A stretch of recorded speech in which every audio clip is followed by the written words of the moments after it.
ಮಹಾಶಿವರಾತ್ರಿ ಹಿನ್ನೆಲೆ ಹುಬ್ಬಳ್ಳಿಯಲ್ಲಿ ಕಾಶಿ ವಿಶ್ವನಾಥನ ಮಾದರಿಯಲ್ಲಿ ಶಿವಲಿಂಗ ಸ್ಥಾಪನೆ ಮಾಡಿ ಪೂಜೆ ನೆರವೇರಿಸಲಾಗಿದೆ. ಹುಬ್ಬಳ್ಳಿಯ ಜಮ್ಖಾನಾ ಮೈದಾನದಲ್ಲಿ ಕೇಂದ್ರ ಸಚಿವ ಪ್ರಹ್ಲಾದ್ ಜೋಶಿ ಸಾರಥ್ಯದಲ್ಲಿ ಕಾಶಿ ವಿಶ್ವನಾಥ ಮಾದರಿಯಲ್ಲಿ ಶಿವಲಿಂಗ ಸ್ಥಾಪನೆ ಮಾಡಲಾಗಿದ್ದು, ಮುಂಜಾನೆಯಿಂದಲೂ ಪೂಜೆ ಪುನಸ್ಕಾರ ಮಾಡಲಾಗುತ್ತಿದೆ. ಈ ವಿಶೇಷ ಶಿವಲಿಂಗಕ್ಕೆ ಜನರು ಸರತಿ ಸಾಲಿನಲ್ಲಿ ನಿಂತು ಪೂಜೆ ಸಲ್ಲಿಸಿದರು. ಫೆಬ್ರವರಿ 28ರಿಂದ ಆರಂಭವಾಗುವ ಹಂಪಿ ಉತ್ಸವಕ್ಕೆ ಕೊನೆ ಹಂತದ ಸಿದ್ಧತೆ ನಡೆಸಲಾಗುತ್ತಿದೆ. ಜಿಲ್ಲಾ ಉಸ್ತುವಾರಿ ಸಚಿವ ಜಮೀರ್ ಅಹಮದ್ ಫೆಬ್ರವರಿ 28 ಹಾಗೂ ಮಾರ್ಚ್ 1-2ರಂದು ನಡೆಯಲಿರೋ ಹಂಪಿ ಉತ್ಸವದ ಮುಖ್ಯ ವೇದಿಕೆ ವೀಕ್ಷಣೆ ಮಾಡಿದ್ರು. ಜೊತೆಗೆ ಉತ್ಸವಕ್ಕೆ ನಡೆಸಿರುವ ಸಿದ್ಧತೆಯನ್ನ ವೀಕ್ಷಿಸಿದ್ರು. ಹಂಪಿಯ ಗಾಯತ್ರಿ ಪೀಠದಲ್ಲಿ ಮುಖ್ಯ ವೇದಿಕೆ ನಿರ್ಮಾಣಗೊಂಡಿದ್ದು, ವಿಜಯನಗರದ ಗತವೈಭವ ಸಾರುವ ನಿಟ್ಟಿನಲ್ಲಿ ವಿಶೇಷವಾಗಿ ಸಿದ್ಧತೆ ನಡೆಸಲಾಗಿದೆ. ನಾಡಿನಾದ್ಯಂತ ಮಹಾಶಿವರಾತ್ರಿ ಸಂಭ್ರಮ ಕಳೆಗಟ್ಟಿದೆ. ಹುಬ್ಬಳ್ಳಿಯಲ್ಲಿರುವ ಶಿವನ ದೇಗುಲದಲ್ಲಿ ವಿಶೇಷ ಪೂಜಾ ಕಾರ್ಯಕ್ರಮ ನಡೆದಿದೆ. ಸ್ಟೇಷನ್ ರಸ್ತೆಯ ಈಶ್ವರ ದೇವಸ್ಥಾನದಲ್ಲಿ ಶಿವಲಿಂಗಕ್ಕೆ ಪಂಚಾಮೃತ ಅಭಿಷೇಕ, ಸಹಸ್ರ ಬಿಲ್ವಾರ್ಚನೆ, ಶಿವನಾಮ ಸ್ಮರಣೆ ಮಾಡಲಾಗ್ತಿದೆ.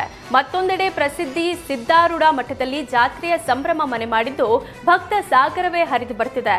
ಕುಟುಂಬ ಸಮೇತರಾಗಿ ಆಗಮಿಸಿ ಸರತಿ ಸಾಲಿನಲ್ಲಿ ನಿಂತು ಶಿವನ ದರ್ಶನ ಪಡೆದಿದ್ದಾರೆ. ಕೋಲಾರ ಜಿಲ್ಲೆಯಲ್ಲಿ ಪ್ರಸಿದ್ಧ ಕೋಟಿಲಿಂಗೇಶ್ವರ ಸ್ವಾಮಿ ದೇಗುಲಕ್ಕೆ ಭಕ್ತರ ದಂಡೆ ಹರಿದು ಬರ್ತಿದೆ. ಕೆಜಿಎಫ್ ತಾಲೂಕಿನ ಕಮ್ಮಸಂದ್ರ ಗ್ರಾಮದಲ್ಲಿ ಶಿವಾಲಯದಲ್ಲಿರುವ 108 ಅಡಿ ಎತ್ತರದ ಶಿವಲಿಂಗಕ್ಕೆ ಪೂಜೆ ಸಲ್ಲಿಸಲಾಗಿದೆ.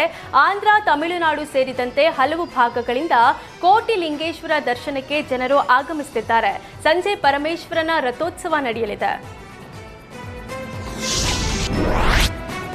ಮಂಗಳೂರು ಮಹಾನಗರ ಪಾಲಿಕೆ ಮೇಯರ್ ಮನೋಜ್ ಕುಮಾರ್ ನೇತೃತ್ವದಲ್ಲಿ ತುಂಬೆಕಿಂಡಿ ಅಣೆಕಟ್ಟು ಬಳಿ ನೇತ್ರಾವತಿ ನದಿಗೆ ಬಾಗೀನ ಅರ್ಪಿಸಿ ಗಂಗಾ ಪೂಜೆಯನ್ನ ನೆರವೇರಿಸಲಾಯಿತು. ಬಳಿಕ ಮಾತನಾಡಿದ ಮನೋಜ್ ಕುಮಾರ್, ಮಂಗಳೂರಿಗೆ ಅನೇಕ ವರ್ಷಗಳಿಂದ ನೀರುಣಿಸುತ್ತಿರುವ ನೇತ್ರಾವತಿ ನದಿ ತಾಯಿ ಸಮಾನ. ಕೃಷಿಗೆ, ಬದುಕಿಗೆ ಬೇಕಾದ ನೀರು ನಿರಂತರವಾಗಿ ಹರಿಸುತ್ತಿರುವ ನೇತ್ರಾವತಿ ನದಿಯಲ್ಲಿ ಸದ್ಯ 6 ಮೀಟರ್ ನೀರಿದೆ. ಹೀಗಾಗಿ ಈ ಬಾರಿ ನೀರಿನ ಕೊರತೆ ಉಂಟಾಗುವ ಸಾಧ್ಯತೆ ತೀರಾ ಕಡಿಮೆ. ದೇವರ ದಯೆಯಿಂದ ನದಿ ಸಮೃದ್ಧವಾಗಿ ಹರಿಯಲಿ, ಮಂಗಳೂರಿನ ಜನರ ಬದುಕು ಹಸನಾಗಲಿ ಎಂದರು.